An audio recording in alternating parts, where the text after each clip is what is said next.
আসসালামু আলাইকুম, সবাই কেমন আছেন? আশা করি ভালো আছেন। আলহামদুলিল্লাহ, আমি আল্লাহর রহমতে ভালো আছি। আজকে আমি রান্না করব কাঁকরোল ভাজা আর তেলাপিয়া মাছের ভাজা। আমার পুরো ভিডিওটাতে সবাই আমার সামনে থাকবেন। এখানে দিয়ে দিচ্ছি লবণ, মরিচ বাটা, হলুদ গুঁড়ো দিয়ে খুব ভালো করে মাখিয়ে নেব।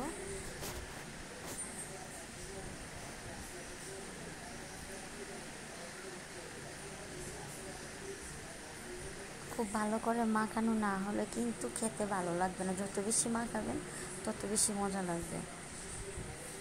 তাই খুব ভালো করে মাখিয়ে নিচ্ছি।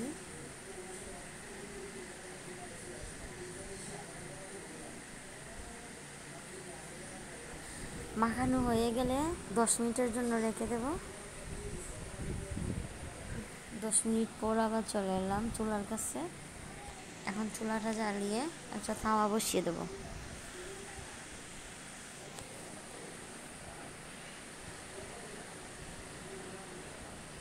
তাওয়ার ভিতরে সামান্য তেল দিব, অল্প তেল দিয়ে ভাজবো, কারণ আমি বেশি তেল খেতে পছন্দ করি না। তেল খাওয়া শরীরের জন্য অনেক ক্ষতি, তাই অল্প তেলেই ভাজবো।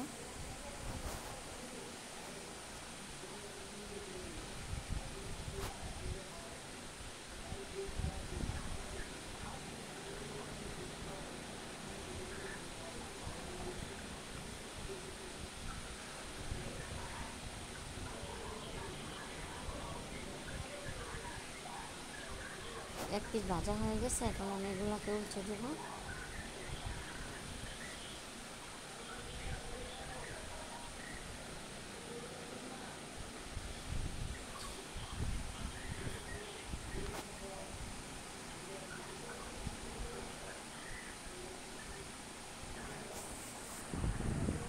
আজকে আর অন্য কিছু রান্না করবো না, শুধু এই কাঁকরোল আর মাছ ভাজা দিয়ে ভাত খাবো।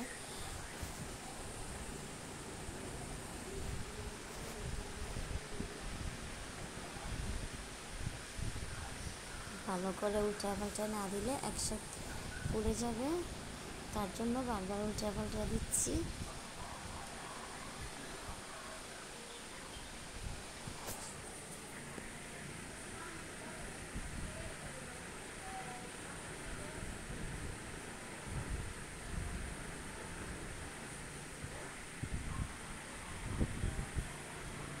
মাশাআল্লাহ, দেখেন আমার কাঁকরোল ভাজা আর মাছ ভাজার কালারটা কতটা সুন্দর হয়েছে।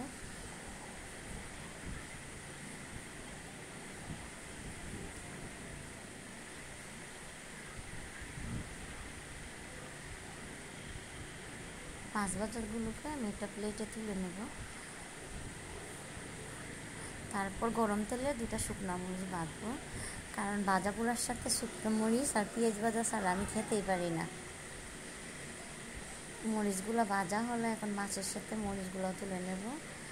আর এখানে কিছু পেঁয়াজ লাল লাল করে ভেজে নেব। পেঁয়াজ ছাড়া আমি খেতেই পারবো না, কারণ ভাজা পোড়া কিছু হলে আমার ভাজা পেঁয়াজ আর শুকনো মরিচ ভাজা লাগে।